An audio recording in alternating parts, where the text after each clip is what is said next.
Girl of 19, discharge between or instead of periods, vague symptoms, but quite unlike herself in behavior.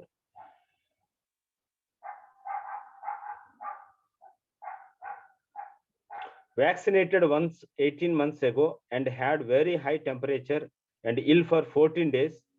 The arm only being red for 1 day. It was said to have taken internally. She got Thuja. A month later, the doctor who sent her up wrote, Miss H is cured, and her mother wrote, she is quite well and jolly.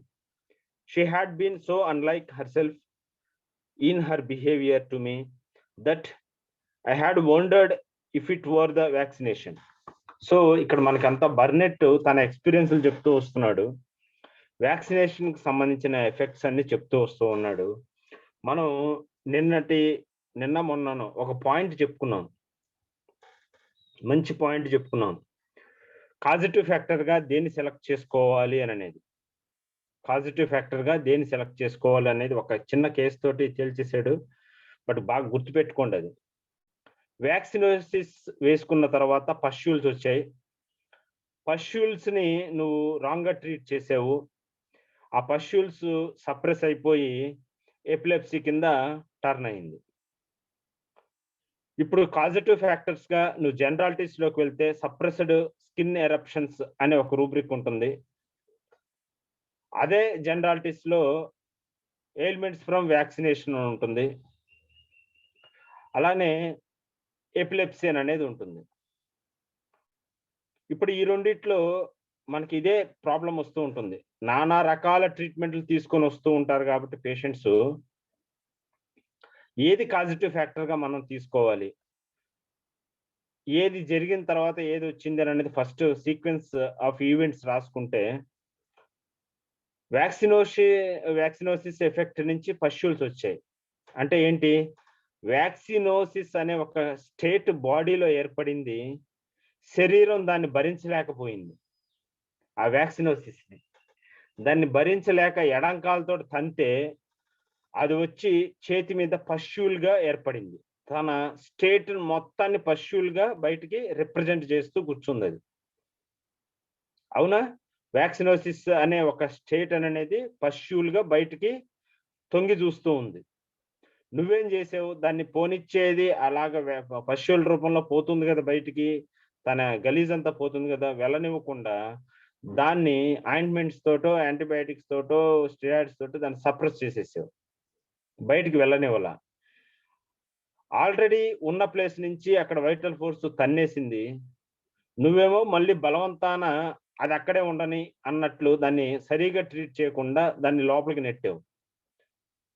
ఇప్పుడు ఇంత fighting జరుగుతున్నప్పుడు ఆ పష్యూల్ అనేది ఏదో ఒక ప్లేస్ని occupy చేయాలి. అది ఏదో ఒక ప్లేస్ని ఆక్యుపై చేసా, అది లివరా, లంగా, కిడ్నీనా, ఏదో ఒకటి.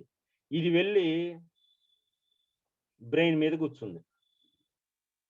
బ్రెయిన్ మీద కూర్చున్న తర్వాత వెంటనే ఎపిలెప్సీ స్టార్ట్ అయిపోయింది. నువ్వు ఇప్పుడు సప్రెస్డ్ స్కిన్ ఎరప్షన్స్ ని తీసుకుంటే దెబ్బైపోతావు. ఎందుకంటే సప్రెస్డ్ ఆ స్కిన్ ఎరప్షన్ అనేది రిప్రజెంటేషన్ ఆఫ్ వ్యాక్సినోసిస్, అంతే కదా. సో నువ్వు డైరెక్ట్ గా వ్యాక్సినోసిస్ అనే రూబ్రిక్ తీసేసుకుంటే, ఆఫ్టర్ వ్యాక్సినేషన్ అనే రూబ్రిక్ తీసేసుకుంటే సరిపోతుంది. అదే బర్నెట్ చెప్పాడు. నువ్వు డైరెక్ట్ గా ఫస్ట్ ఉన్నదే, నువ్వు ఎంత మధ్యలో దాన్ని ట్యాంపర్ చేసినా, మాడిఫై చేసినా, ఇంకోటి చేసినా, అసలు రూట్ ఎక్కడ ఉంది అన్నదే మనకు పాయింట్. మధ్యలో నువ్వు నానా రకాల మెడిసిన్స్ వేసి దాన్ని షేప్లు మార్చేసి దాని తర్వాత ఇది వచ్చింది, దీని తర్వాత ఇది వచ్చింది, కాబట్టి లాస్ట్ లో వచ్చిన దాన్ని మనం పాజిటివ్ ఫ్యాక్టర్ గా మనం తీసుకుంటే దెబ్బ అయిపోతాం. ఖచ్చితంగా ఫస్ట్ ఏదైతే వ్యాక్సినోసిస్ నుంచి వచ్చిందో దాన్నే మనము తీసుకోవాల్సి వస్తుంది. ఓకే, ఐ థింక్ అర్థమైంది అనుకుంటున్నా. Women 59 boils on and off for 6 years. Worse about vulva and anus. Began with a carbuncle. Inoculations for typhoid. Vaccinated 4 or 5 times. does not take as a rule, was given Thuja under observation for 9 months, and still no further trouble. Hope there things of the fast. ఇక్కడ ఏమంటున్నాడు, boys వచ్చాయి,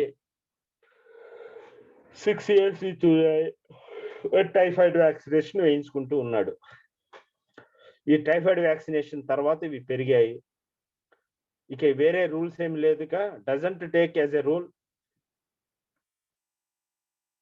అంటే ఆ vaccination అనేది ఎన్నిసార్లు తీసుకోవాలో అన్నిసార్లు మాత్రమే తీసుకోలేదు, ఓవర్గా తీసుకున్నాడు. వాజ్ గివెన్ తుజా అని అన్నాడు. తుజాకి వ్యాక్సినేషన్ తోటి ఫలానా వ్యాక్సినేషన్ తోటి మాత్రమే తుజా వేయాలి అని అనేది లేదు. అక్కడ మీకు వ్యాక్సినేషన్ దగ్గర ఆఫ్టర్ బీసీజీ వ్యాక్సినేషన్ అంటే ఒక మెడిసిన్ ఉంది, ఆఫ్టర్ టైఫాయిడ్ వ్యాక్సినేషన్ అంటే ఇంకో మెడిసిన్ ఉంది. కానీ తుజా అనేది universal, any type of vaccination కి తుజా పనికి వస్తూ ఉంటుంది. Next, human with grown up children, eruption between toes, then wrist, then palms. Now on soles and sides of the feet, very irritable, especially feet at night. A touch starts the itching. Itching aggravated by touch అనే ఒక rubric ఉంటుంది. Very important, very very important. రీసెంట్గా నేను దాన్ని తీసుకుని case చేయాల్సి వచ్చింది. Touch starts the itching. అది ఎలాగుంటుందని అంటే, సార్ నాకంతా దురద లేకుండా అంతా బాగానే ఉంటాను, ఏదో ఒక్కసారి నేను ఇలాగా టచ్ చేసి ఇలాగ అనుకున్నానంటే ఒళ్ళంతా ఇంకా దురద స్టార్ట్ అయిపోతాయి. ఇలా టచ్ చేస్తే చాలు, ఏదో అంటానికి ఇలా టచ్ చేస్తే ముట్టుకుంటే చాలు సార్, ఆ ఏరియా నుంచి ఇక చాలా మంది చెప్తుంటారు. యూజువల్ గా ఈ రింగ్ వామ్ కి సంబంధించిన కేసెస్ లో వింటూ ఉంటాం దీన్ని, టచ్ అగ్రివేషన్ అనేది. A touch starts the itching. Vaccinated 3 times. Thuja, her daughter, a doctor, wrote 6 days later, no trouble at all since taking the first powder. So grateful. Eruption all fading away, no new ones coming. Thuja had ended it. So, అయిపోయింది case. Years of incapacitating headaches in the mother of very noisy family of young children, much vaccinated, was given Thuja. This was some 30 years ago, seen recently, never had a recurrence of those headaches. So ఇది తుజా యొక్క cases ఇంకా ఉన్నాయా? Okay. Women of 47 gasped during the war, asthma, same night and again in 1921.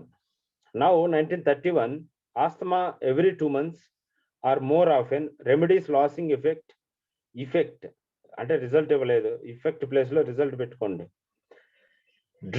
Drops in sleep, vaccinated lots of times, never seems to take thuja, no attack for 4 months, her longest spell without asthma, now with a cold, a bad attack, and then Thuja repeated.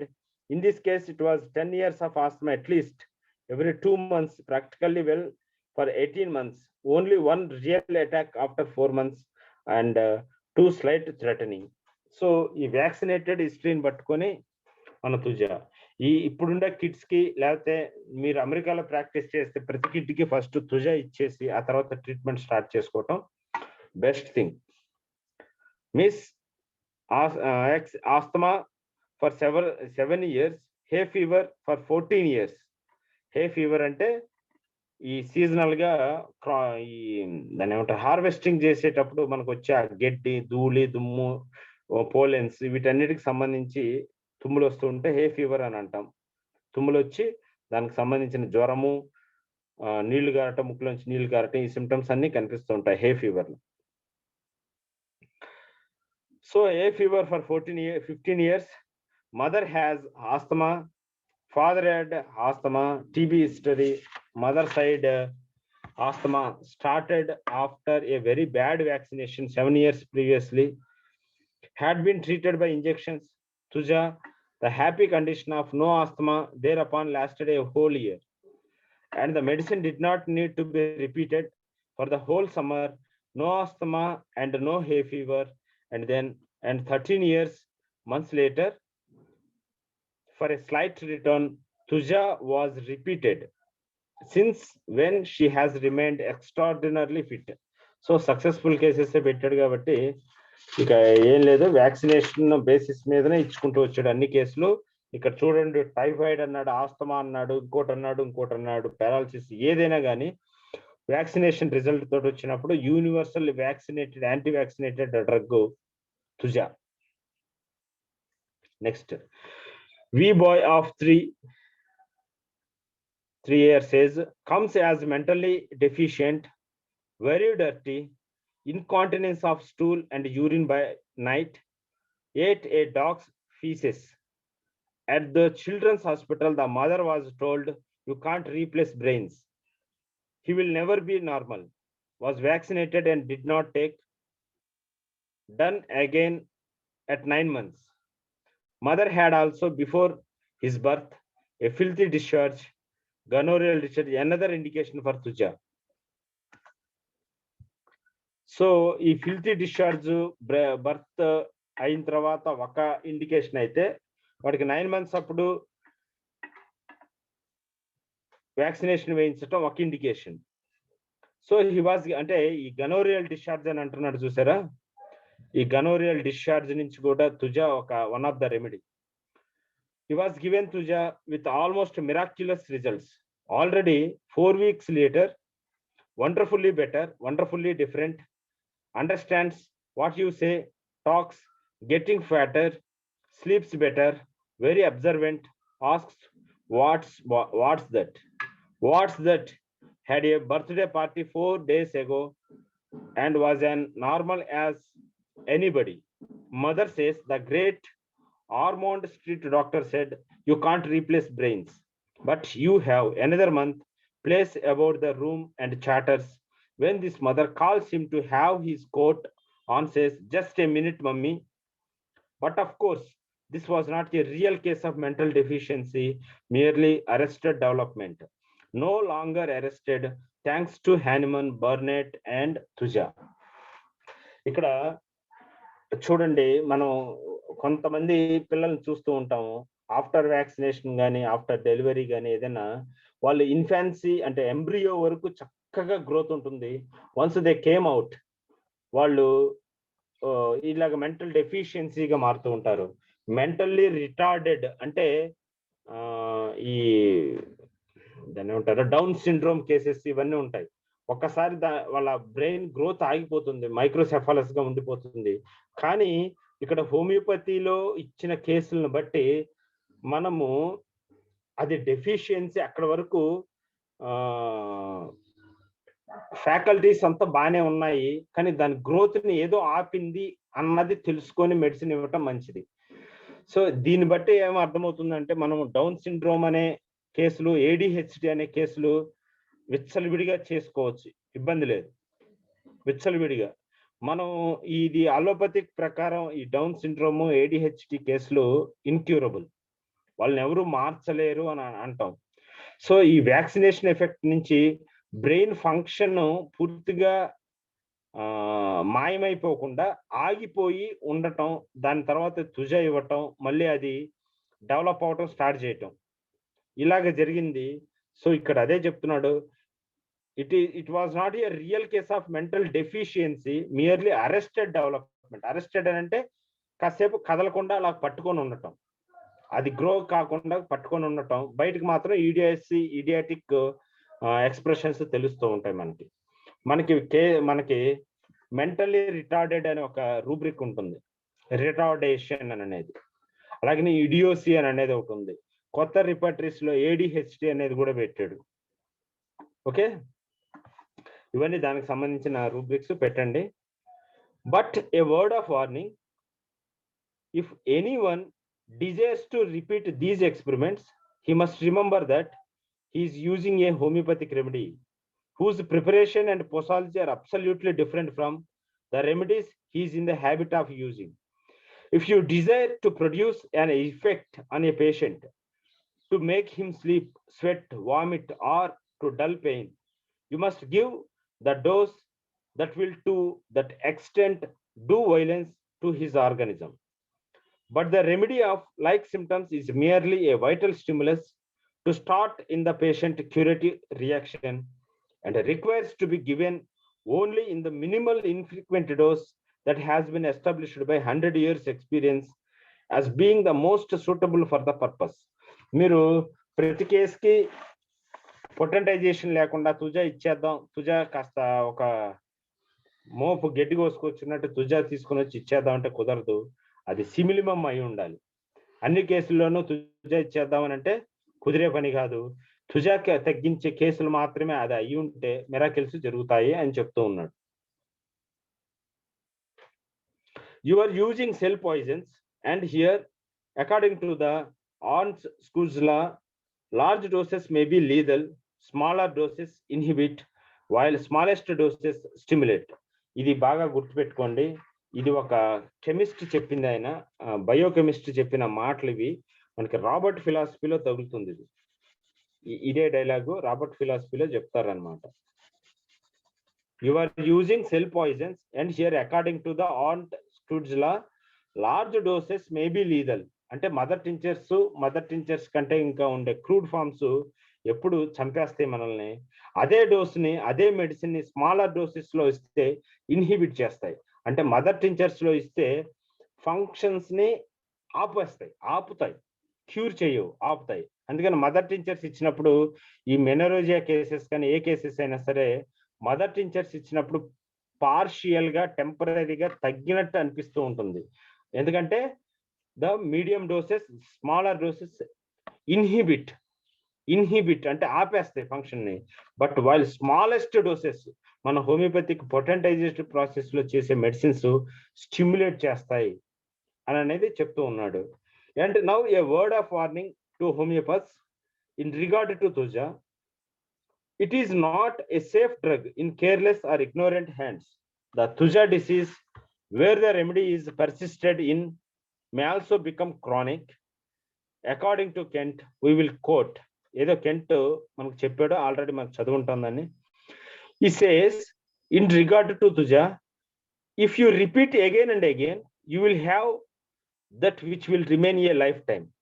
Crude drugs do not impress the vital force so lastingly. అంటే మన mother tinctures vital force ని impress చేయలేవు అని అనేది indirect గా చెప్పటం ఇక్కడ.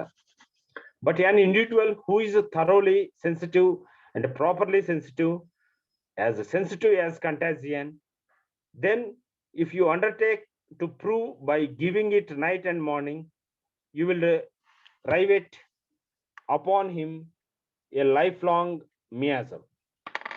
ఏం లేదు, నువ్వు మదర్ టించర్ ఫామ్ లో కానీ లేకపోతే పొటెంటైజ్డ్ ఫామ్ లో కానీ అన్నెసరీగా రిపీట్ చేస్తే అది ఒక డ్రగ్ లాగా నీ మియాజంలో ఉండిపోతుంది, నీ కాన్స్టిట్యూషన్ లో ఉండిపోతుంది. అందుకనే ఎన్ని డోసులు కావాలంటే అన్ని డోసులు మాత్రమే నువ్వు రిపీట్ చేయి, అనవసరంగా రిపీట్ చేయొద్దు, అనవసరంగా అది పొటెంటైజ్డ్ మెడిసిన్ అన్నా సరే డంప్ చేయొద్దు అని అంటున్నాడు. Next, always the greater the power, the greater its capabilities for good and evil, and the more the knowledge needed for its employment. And I think we have proved that Thuja is, as Hahnemann says, an uncommonly powerful medicinal substance, useful in some of the most serious diseases of mankind, for which hitherto there has been no remedy. So black letter symptoms ఇచ్చారు ఆవిడ, కొద్దిగా చూద్దాం అవి. So Thuja patient is nervous, the psychotic or syphilitic headaches are there, while scaly dandruff, hair dry and falling out. అందుకనే ఎక్కడ చూసిన ఈ dandruff కి తుజానే ఇస్తూ ఉంటారు ఏ డాక్టర్ అయినా సరే, కామన్ ప్రిస్క్రిప్షన్ అనమాట. అలాగనే ఆప్థాల్మియా నియోనేటారం, ఇది gonorrhoeal disease. Condylomata at anus, discharge type లో డిశ్చార్జెస్ ఉంటాయి తుజాలో. అలాగనే condylomata large warts type structures కూడా ఉంటాయి. Next, anus fissured, painful to touch, often with warts. Sometimes immense number of flat moist mucous tubercles or condylomata surrounds anus, especially in syphilitic subjects. ఇక్కడ ఏమంటున్నాడు, fissures ఉంటున్నాయి అంటున్నాడు. అంటే fissures అనేది syphilitic expression అయితే, కాండలోమేట psychotic expression రెండు ఒకే దగ్గర ఉండే కండిషన్స్ చెప్తూ ఉన్నాడు. తుజాలో అది చూస్తాము. ఓన్లీ ఫిజర్ అనేది మనం నైట్రిక్ యాసిడ్ లో చూడొచ్చు, ఫ్లోరిక్ యాసిడ్ లో చూడొచ్చు, ఓన్లీ ఫిజర్. బట్ ఫిజర్ తో పాటు వాట్స్ ఉంటే damn sure remedy thuja. Sometimes immense numbers of flat, moist mucous tubercles are condylomata surrounding the anus, especially in syphilitic subjects. Psoriatic, prostatic affections from suppressed or badly treated gonorrhea. So gonorrhea, scalding when urinating, urethra swollen, urinal stream forked, discharge yellow, green, watery, with warts, red erosions on glands, subacute and chronic cases, especially when infections have been used and prostate is involved. So adi gonorrhea ki sambandhinchina symptoms, gonorrhea plus urinary urethritis, urinary infection ki sambandhinchina two remedies, two conditions ని మనకి indication గా చెప్తూ ఉన్నాడు. Next condylomata, mucous tubercles, sycotic, cauliflower excrescences, fig warts, smelling like old cheese and herring brine తెలిసిందే. Warts, condylomata and other excrescences about vulva, ఈ genitals దగ్గర వచ్చే ఈ వాట్స్ కి కాండలోమేటాకి గట్టిగా చెప్తూ ఉన్నాడు తుజా అనేది. Condylomata moist, separating, stinging and bleeding, 4 రకాల ఎక్స్ప్రెషన్స్ ఇది ఎక్స్ప్రెస్ చేయగలదు. మాయిస్ట్ గా ఉంటుంది అంటే తాకితే చెమ్మగా ఉంటుంది అక్కడ, అండ్ సపరేటింగ్ పస్ వస్తూ ఉంటుంది, స్టింగింగ్ పెయిన్ ఉంటుంది, అండ్ బ్లీడింగ్. ఈ క్యారెక్టర్స్ అన్నిటిని మీరు వాట్స్ లో అడగాలి. వాట్స్ నుంచి ఎటువంటి ఇబ్బంది వస్తుంది అనేది అడిగి, అవి బ్లీడ్ అవుతుంటే బ్లీడ్, ఇచ్చింగ్ ఉంటే ఇచ్చింగ్, లేకపోతే పెయిన్ ఉంటే పెయిన్, హార్డ్ ఉంటే హార్డ్, ఇవన్నీ రూబ్రిక్స్ ఉంటాయి, పెట్టండి. Sleeplessness, sees apparitions on closing eyes, parts laid on, painful, from heat and restlessness and mental depression after revaccination.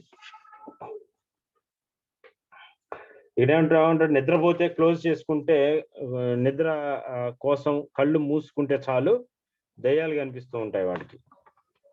What like excrescences on back of the hand, on chin and on other places. Warts and condylomata, large, seedy and pedunculated, sometimes oozing moisture and bleeding readily. Fear symptoms, very very important symptoms. ఇప్పుడు ఇక్కడ black letters ఇచ్చాడు కానీ ఇక్కడ fear అని ఇచ్చాడు. Body feels very thin and delicate, frail, easily broken, as if made of glass. ఇవన్నీ delusions లో ఉంటాయి. ధృతి పెట్టమాయి, as if a living animal in abdomen, అది కూడా అంతకుముందు మనం చదువుకున్నాం. అబ్డామిన్ లో యానిమల్ ఉన్నట్టు ఫీలింగ్ డెల్యూజన్ లో ఉంటుంది, అది పెట్టండి. Nail sensations, driven into or out from parts of brain. So nail, మేకులు దిగ్గొట్టినంత నొప్పి ఉంటుంది. తలనొప్పి అనేది వాళ్ళు చెప్పినప్పుడు వాళ్ళ సెన్సేషన్ ఎక్స్ప్రెషన్ కూడా మేకులు కొట్టినట్టుగా చెప్తూ ఉంటారు. Next, as if abdominal muscles were pushed out by arm of a child, as if boiling lead were passing through the rectum, as if anus would fly to pieces during stool, as if moisture or a drop were running through urethra, as if legs were made up of wood or elongated.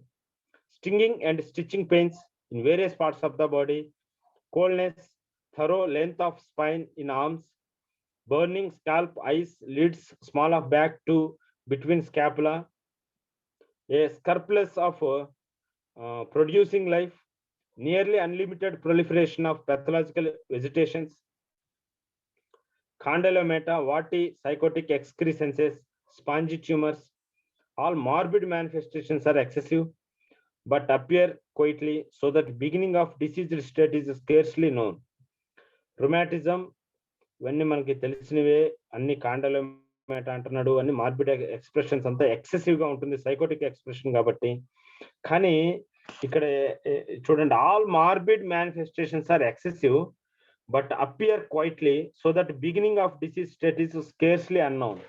ఈ cancerous conditions లో కూడా మనకి ఏదైతే silent గా వచ్చిందో, ఎటువంటి వార్నింగ్లు ఇవ్వకుండా, ఎటువంటి సెన్సేషన్స్ ఇవ్వకుండా వచ్చిందో, అప్పుడు సైకోటిక్, అది ఎక్స్ప్రెషనే సైకోటిక్, అది సైలెంట్ గా రావటం అనేది. సో అటువంటి కండిషన్స్ లో తుజా యూజ్ అవుతుందని చెప్తూ ఉన్నాడు. రుమాటిజం,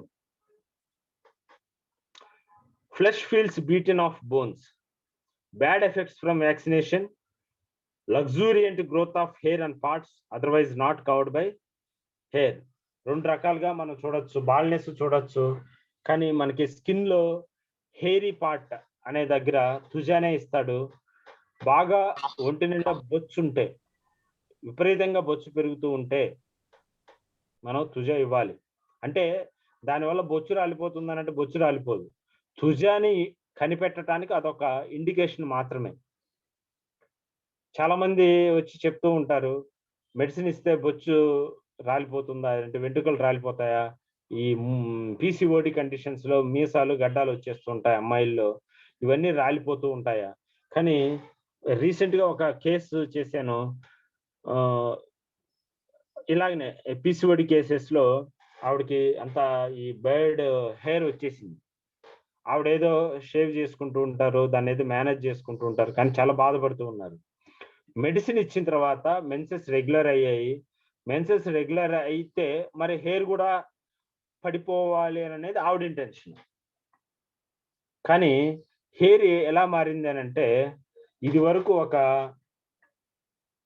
థిక్ హెయిర్ ఉండేది, ఇప్పుడు సన్నటి హెయిర్ గా మారిపోయింది. అది అంటే నెక్స్ట్ గ్రోత్ అనేది ఆ థిక్నెస్ నుంచి సన్నగా మారిపోయింది.